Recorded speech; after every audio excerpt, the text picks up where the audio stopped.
안녕하세요. 반갑습니다. 저는 분당차병원 부인암센터에서 근무하고 있는 정상근입니다. 부인암을 여러분께서 궁금해하신다고 해서 제가 간단하게 말씀드리도록 하겠습니다. 부인암이라고 하면은 이제 말 그대로 여성에게만 생기는 암이죠. 자궁은 이제 크게는 이제 두 개로 볼 수 있어요. 이 밑에 쪽을 경부암이라고 하고 이 위에 쪽을 이제 체부암. 근데 대부분 육종은 굉장히 드물어서 대부분 요 내막에 생기는 내막암을 이제 대부분 이제 체부암. 그래서 이제 내막암이라고 부르고 있습니다. 모든 암종 중에서 이제 난치성에 해당이 되는 난소암. 이제 그 외에 뭐 난관암, 복막암이 있는데요. 난관이 요 나팔관을 얘기를 하는 거고, 복막이 우리가 이제 배를 콩으로 싸고 있는 복막암인데, 요 세 개가 발생학적으로 기원이 같아서 이름은 각각 다르지만 치료법은 다 같다고 보시면 됩니다. 여성암의 발생 순위에서는 뭐 자궁암이 있고 이제 난소암이 이제 이렇게 있어서 이제 어쨌든 다 19대 한 8위에서 한 13위 정도를 왔다 갔다 한다고 보시면 되겠습니다. 현재 부인암은 이제 토탈하면은 이제 그 외에도 뭐 임신성 암도 있고요. 이제 그러다 보니까 한 해에 10,000명 정도 발생한다고 보시면 됩니다. 과거에는 이제 산부인과 암이다 하면 대부분이 우리가 그 자궁경부암을 많이 생각을 했었어요. 근데 자궁경부암이 과거에는 4,000건이었다면 지금은 계속 뚝뚝뚝뚝 떨어지고 있는 추세입니다. 그리고 이제 난소암이 이제 계속 증가하고 있는 추세고 자궁체부암이 증가를 하고 있어서 현재는 순위가 바뀌어서 꼴찌였던 자궁체부암이 그러니까 자궁내막암이죠. 자궁내막암이 1등으로 등극을 하게 되었습니다. 자궁경부암은 이제 초기 증상들이 있습니다. 질주율이 있다거나 분비물이 이제 있다거나 이래서 이제 병원을 방문을 하게 되고 그 다음에 이제 감소를 하게 된 이유가 다 아시다시피 그 빅신 이제 가다실이라고 해서 이제 출시가 됐죠. 과거에는 가다실, 서바릭스 이게 두 가지가 있었는데 출시가 된 지가 거의 20년 가까이 됐습니다. 그리고 이제 다 아시다시피 5대 저희 우리나라에 이제 국내 암 검진이 있죠. 그 중에 하나가 자궁경부암 검사입니다. 그런데 침눈성 암은 감소를 했는데 이 영기암은 오히려 좀 증가를 하고 있습니다. 이 원인이 되는 게 HPV, 인유두종 바이러스가 이제 100% 직접적인 원인이라고 보시면 됩니다. 또 암을 막을 수 있는 유일한 백신을 가지고 있는 게 경부암입니다. 그렇기 때문에 백신은 다 맞는 걸 추천드리고 있습니다. 이제 다 아시는 것처럼 검진은 이제 2년에 한 번씩 우리가 20세 이상이면 전부 다 검진이 나오죠. 이게 그 액상 세포진 검사인데 이게 좀 더 정확하고 여기도 비싸요. 이 경부암이 이 전암병변, 그러니까 암이 되기 이전의 그 기간이 상당히 길어요. 그때 진단을 하면은 우리가 크지 않은 수술만으로도 암이 이제 막 2기, 3기 막 이렇게 되는 거를 막을 수 있기 때문에 정말 검진이 중요하다는 거를 명심하셔야 됩니다. 그 다음에 이제 이 원인이 되는 HPV를 잠깐 간단하게 말씀드리면 HPV는 사마귀를 일으키는 바이러스 중에 하나입니다. 그리고 이제 종류는 하나만 있는 게 아니고요. 번호로 해서 쭉 번호들이 뭐 16, 18, 뭐 33, 35 이렇게 쭉 있어가지고 200여 종이 있습니다. 근데 이제 저위험군이 있고 고위험군이 있는데 저위험군은 아무 의미가 없어요. 그래서 검진표를 받아서 저위험군이다 해서 깜짝 놀라서 오시는데 이건 의미가 없습니다. 고위험군이 이제 암을 일으키는 거고 고위험 중에서도 한 20개 정도가 이제 그 대표적인 걸로 알려져 있는데 그 중에서 16번, 18번 이게 이제 최고로 위험한 거기 때문에 혹시라도 이제 그런 것들이 있으면 병원을 반드시 잘 가셔야 된다는 걸 아셔야 되고요. 이거는 피부에 직접 접촉 말고는 감염이 되지 않습니다. 그러니까 쉽게 말하면 이제 성관계 말고는 감염 루트가 없다고 보시면 돼요. 그래서 내가 바이러스가 검출이 됐다. 그럼 이제 난 곧 암이냐? 그렇지는 않습니다.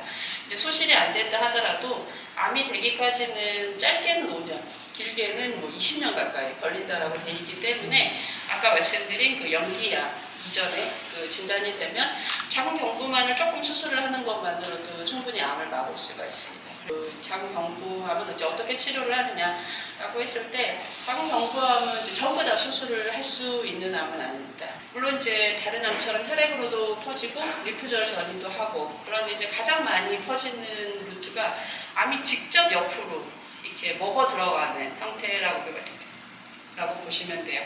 이 자궁은 이렇게 있으면은 앞이 이제 다 우리가 골반에 있기 때문에 앞쪽으로 방광이 있고 뒤쪽으로 장이 내려가기 때문에 암이 이제 어느 정도 너무 옆으로 이제 퍼지다 보면은 진로도 내려오지만 이제 2기 말이 되면은 이제 자궁을 뚫고 나가게 되고 3기가 되면은 더 퍼져서 이제 여기 뼈까지 거의 다 붙게 됩니다. 그래서 이렇게 되면 이 자체가 수술이 불가능하게 돼요. 수술을 이제 하고 나서 이제 환자들의 삶의 질이 너무 떨어지고 또 이제 자궁 경부암은 다른 산부인과 암들에 비해서 방사선이 굉장히 잘 듣는 암이에요. 우리가 자궁 경부암은 특징이 이제 처음에 진단이 되고 나서 사진도 찍고 뭐 임상적으로 이제 산부인과 의사들이 결정을 해서 약간 요정 여기까지 2기 초반 질 아래로 살짝만 내려올 정도까지만 수술을 할 수 있습니다. 그리고 이 병기를 넘어서게 되면은 그 수술은 1차 치료가 되지 않고 뭐 필요한 경우에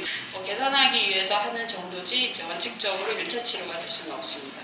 자궁 경부암이 이제 여기에 암이 생기고서 옆으로 직접 퍼져나가기 때문에 요거를 우리가 뗄 때 자궁 옆에 조직까지 같이 떼줘야 되는, 그래서 우리가 광범위 전정 적출술이라고 얘기를 하기 때문에 수술이 굉장히 손도 많이 가고 이제 이런 미세한 그 스킬을 많이 필요로 하는 수술입니다. 이제 초기 단계는 수술을 하는데 앞서 말씀드린 것처럼 이제 광범위하게 자궁을 떼고 이제 림프 절제술을 하는 거를 이제 원칙으로 하고 있고, 이제 굉장히 초기 병기인데 이제 그 연기암인 환자처럼 이제 예를 들어서 환자가 임신을 원한다, 뭐 출산을 해야 된다, 이제 그런 경우는 이제 원추절제술이라고 해서 자궁 경부를 이렇게 동정만하게 깎아주는 이런 수술이 있어요. 그거는 정말 금방 해요.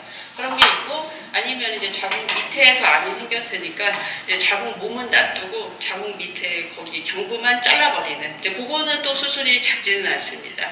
근데 이제 그래야만 이제 내가 아기를 낳을 수 있기 때문에 이제 이렇게 하는 경우가 있어요. 이제 수술을 하고 나서 이제 그 조직학 그 병리 검사에 따라서 재발의 위험이 굉장히 높거나 이러면은 이제 추가적으로 방사선 치료까지 이제 시행을 하는 경우들도 있습니다. 그리고 이제 진행된 병기는 이제 수술을 이제 하지 않고 이제 1차 치료로 항암화학 동시 방사선 치료라는 걸 하는데, 이 말은 이제 주는 방사선 치료입니다.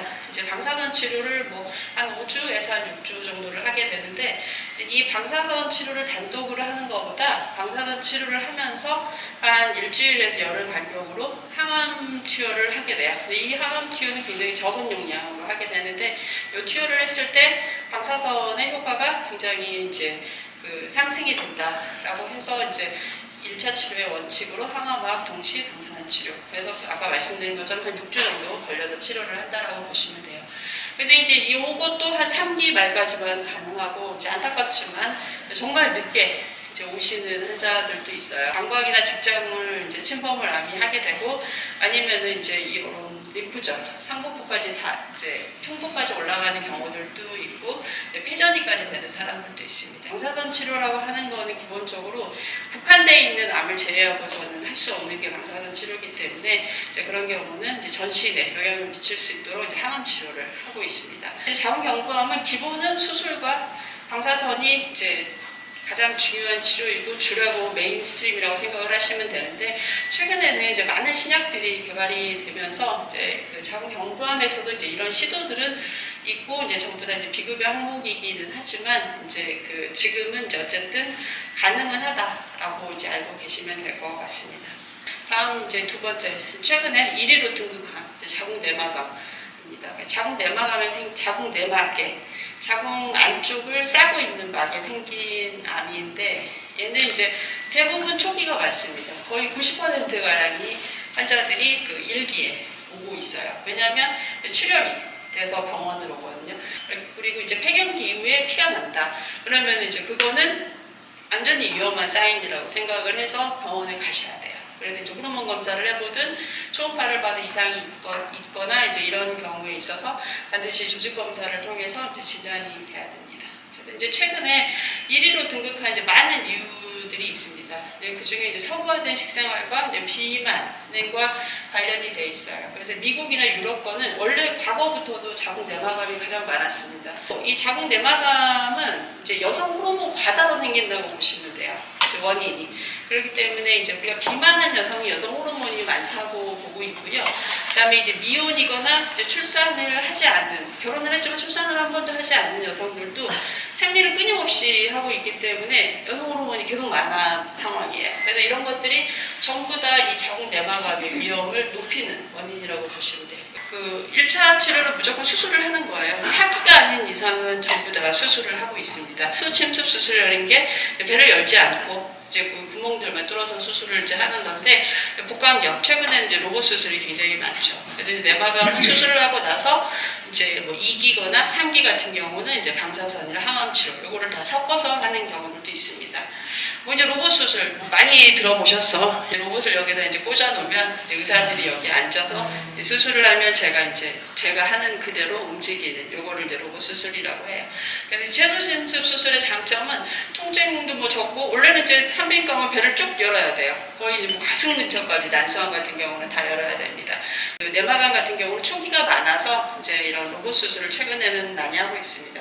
그래서 뭐 상처도 적고 합병증도 좋고 뭐 여러 가지로 다 좋습니다. 예, 그런데 이제 하려면 기준에 맞아야 돼요. 초기만 가능해요. 그러니까 부인암에서는 자궁 경부암의 아주 초기 일부, 그다음에 내막암의 한 1, 2기 정도까지만 할 수 있고, 그 이상은 이제 전부 다 배를 열어야 되는 수술이라고 보시면 됩니다. 자궁 내막암이 진행이 된 경우에는 실제적으로 약이 별로 없습니다. 현재까지는. 얘가 방사를 해도 그닥 그렇게 잘 듣지도 않고, 항암을 해도 그닥 듣지도 않고, 또 환자균도 굉장히 적고, 이런 특징을 가지고 있습니다. 진행성 자궁 내막암, 과거에는 파크리타스, 카보플라텐, 이 산부인과에 가장 대표적으로 많이 쓰는 항암제입니다. 뭐 난소암, 경부암, 뭐 다 쓰고 있는 암이라고 보시면 돼요. 이걸 써도 뭐 그렇게까지 효과가 많이 있지를 못했어요. 그러다가 이게 그 면역항암제라고 해서 아주 전 세계를 뒤흔든 그 키투르다 이제 획기적인 약이었습니다. 산부인과 암 중에서는 자궁 내막암이 가장 이 약을 썼을 때 잘 들을 수 있는 이 분기점이 되는 기준이 이 바이오마커라는 게 있어요. 이 바이오마커들이 이제 양성이면 이 약들을 쓸 수 있습니다. 산부인과 암에서는 가장 많이 검출이 되고 있어요. 그런데 많다고 얘기를 하는데도 20%가 채 되지를 않고 있습니다.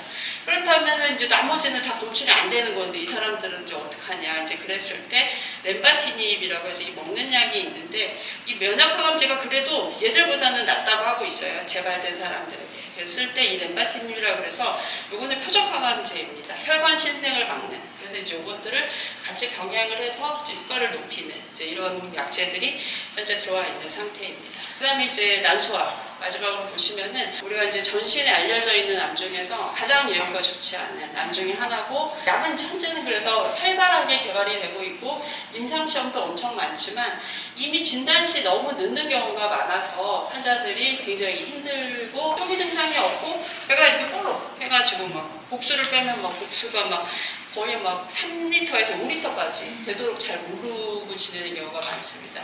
왜 그러냐면 이제 선별 검사가 없어요. 이제 난소라는 자체가 복강 내에 열려 있기 때문에 암이 생기면 팝콘처럼 튕겨 나가게 됩니다. 그래서 배 안에 이제 다 흩뿌려지기 때문에 순간적으로 몇 개월 사이에 암이 다 퍼져버리는 경향을 갖고 있어요. 그래서 진단이 됐을 때 이미 거의 저희가 한 80%가량이 3기 이상 배를 다 암이 꽉 채운 상황이라고 보시면 되고, 특이하게 이제 다른 암들하고는 다르게 난소암은 1차 치료를 열심히 수술도 하고 뭐 항암도 하고 뭐 환자랑 의사가 주기살기로 하면은 나아요. 80%가 암이 싹 다 없어집니다.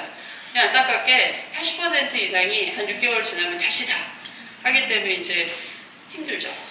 그래서 이제 1기, 2기, 3기, 4기는 이제 고민을 하게 되고 무조건 수술을 해야 돼요, 난소암. 그리고 이제 암 자체가 경부암은 커봤자 한 2cm에서 크면 5cm 정도인데 난소암은 뭐 20cm 뭐 이렇게 막 하고 복수가 다 차기 때문에 무조건 다 암을 걷어내야지 효과가 있어요. 경기혈정 수술이라고 해서 수술을 할 때 무조건 배를 열어야 돼요, 난소암. 뭐 배를 뭐 상처 이런 게 중요한 게 아닌데 지금 거의 죽고 사는 문제이기 때문에 배를 이제 세로로 완전히 열어가지고 자궁, 난소, 나팔관, 림프절제술, 대망절제술, 충수절기 뭐 전부 다 제거를 하게 됩니다.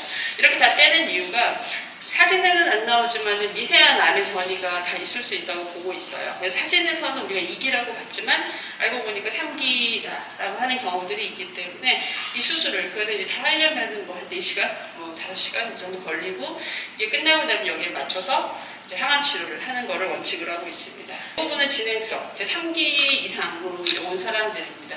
그런 사람들은 이제 뭐 암이 뭐 다 배 안에 뭐 여기저기 덕지덕지 다 붙어 있습니다. 그래서 다 제거를 이제 하는 거를 목적으로 하지만 못하죠. 암이 너무 많이 퍼져 있어서. 그래서 이제 최대 목적은 암을 1cm 미만으로 이제 난소암의 특징은 암이 파종이 된다고 얘기를 하고 있어요. 이제 암 조직이 작을수록 이게 가장 생존율에 중요하다고 보고 있습니다. 그래서 어쨌든 이제 이렇게 해야 제거가 좋기 때문에 이제 최대한 제거를 하죠. 근데 이제 사진을 봤는데 도무지 안 되겠다 이 사람은. 못할 것 같다 들어가 봤자 이제 그런 경우를 우리가 이제 요즘 초등학생들 선행학습 한다고 하잖아요. 그런 것처럼 이제 선행 항암 치료, 뭐 유방암도 하고 뭐 다른 암들도 하죠. 요거를 3차례 하고서 이제 다시 수술을 이제 안 해서는 예후가 좋을 수가 없습니다. 이렇게 하고 이제 그 다음에 이제 보조 항암 치료를 하고 있습니다. 베바시주막 아바스틴이라는 약이 나타났어요. 저 약이 한 지금으로부터 한 10년, 12, 13년 전에 급여화가 돼서 처음으로 난소암의 생존율을 올렸습니다. 처음으로. 그래서 이제 저거를 써서 이제 유지를 하는 거예요. 난소암의 현재 완전히 패러다임이 바뀐 게 유전자 검사 때문에 바뀌었습니다. 굉장히 센세이션해졌어요. 그러면서 저희 한 10년 전부터 이제 이것도 전부 다 우리나라 그 급여를 해주고 있습니다. 그래서 이제 유전자 검사 브라카 우리가 1, 2 그렇기 때문에 이제 가족들도 검사를 해서 이제 예방적 수술이 가능해요. 뭐 이제 아기를 낳거나 이러면은 이제 나팔관을 뗀다거나 뭐 나이가 많아지면 난소를 뺀다거나 그러기 때문에 이런 거 이것도 전부 다 급여를 해주고 있습니다. 나라에서. 그럼 얼마나 있느냐? 생각보다 많아요. 15%에서 많게는 20% 정도까지 벌고 있습니다. 환자한테는 좋습니다. 브라카가 있는 사람이 예후가 더 좋아요. 브라카가 있는 사람이 항암제도 잘 듣고 이 파프 이니비터, 이 브라카가 그 파프라고 하는 이걸로 인해서 그 암세포가 살아남는 건데 이제 요거를 기전을 억제함으로써 암을 이제 없애는 유지할 수 있게 해주는 건데 이거에 예후가 다 좋은 걸로 되어 있습니다. 그래서 브라카가 있는 사람들이 예후가 좋아요. 약도 다 급여로 쓸 수 있는 장점을 가지고 있고. 그래서 현재는 저희가 이제 유전자 검사를 난소암 환자들은 이제 혈액에서 하고 혈액에서 안 나오면 추가적으로 조직에서도 하고 이제 이렇게 하고 있습니다. 예후가 좋지 않았던 난소암의 이제 유지요법을 통해서 현재는 생존율이 조금은 상승이 됐습니다. 그래서 아까 말씀드린 10년 전에 베바시주벤 이거는 이제 난소암 수술을 하고 나서 종양이 좀 남은 사람에 있어서 18주기까지 이제 제가 아까 말씀드린 파프 이니비터를 쓰게 되는데 약제는 2가지 이제 뭐 기전은 비슷합니다. 올라파림이 있고 니라파림이 있는데 이제 선두주자는 올라파림입니다. 그래서 브라카 변이가 있는 사람에 있어서 이제 항암이 이제 하고 나서 2년까지 쓸 수가 있고 니라파림은 조건에 따라 다른데 이제 브라카가 변이가 없어도 쓸 수도 있습니다. 이제 이런 약제들을 씀으로써 난소암의 그나마 성적이 많이 좋아졌습니다. 그리고 이제 우리가 저런 앞에 말씀드린 베바시주맥 그 파프 이니비터가 이제 2세대 우리가 항암제라고 하죠. 표적 항암제. 그리고 이제 3세대 항암제도 다 들어와 있는 상태입니다. 3세대가 면역 항암제죠. 앞서 말씀드린 키툴루다. 면역 항암제라고 하는 게 이제 그 암을 가서 약이 잡아먹는 게 아니라 이제 내 면역 세포가 가서 잡아먹을 수 있게끔 그거를 도와주는 면역 항암제. 그래서 이제 면역 항암제라고 이름이 붙었는데 면역 항암제의 특징은 한 번 효과가 있으면 효과가 굉장히 오래 가요. 항암제하고 다르게. 면역 항암제가 생각보다는 그게 딱 맞는 사람이 별로 없어요. 기준에도 맞아야 되지만 썼을 때 리스판스 반응률이 한 20% 정도밖에는 산부인과 암은 보지를 못하고 있습니다. 그래서 이제 면역 항암제도 이제 난소암에서는 이제 리볼루바 옵티보가 있고 이제 키트루다 이 2가지를 쓰고 있는데 실제적으로는 성적이 그렇게 기대한 만큼은 되지 못하고 있습니다. 최근에 4세대 항암제가 또 나왔습니다. 4세대 항암제는 이제 항체 약물 적합제라고 해서 아직은 국내에 도입이 되지는 않았는데 얘도 마찬가지로 이제 난소암 같은 경우는 이제 폴릭액시드 엽산이 많다고 해요. 난소암 연구를 해보니까. 그래서 이제 거기까지 이 항체를 붙이고 이 저기다가 이제 약물을 단 다음에 얘를 이제 데리고 가는 거죠. 난소암에다. 그러면 이제 거기 가서 이제 약이 딱 분리가 되면서 폭탄 터지듯이 해서 이제 부작용이 적고 약이 잘 들을 것이다. 그래서 이제 이 연구들이 많이 보고가 되고 있는데 아직까지는 이제 국내에서는 들어와 있지 않는 상황입니다. 지금 현재 한 10년, 15년 사이에 산부인과암은 엄청 많이 변화하고 있습니다. 바이오마커, 유전자 검사, 신약들 변하는 거에 따라서 이제 이렇게 치료도 달라지고 지금은 힘들어도 나중에는 이제 검사가 급여화도 되고 신약이었던 것들이 전부 다 급여 체계가 됨으로써 치료를 누구나 할 수 있는 이제 그런 상황이 오는 시대가 엄청 빨라지고 있어요. 과거에는 5년 걸리던 것들이 지금은 1년이면 다 그렇게 되는 상황이기 때문에 이제 계속 변하고 있고 의료진들 제 앞에서 환자분들도 노력하고 있기 때문에 지금 힘들어도 이제 더 좋은 약제들도 있고 그렇기 때문에 힘내셨으면 좋겠습니다. 감사합니다.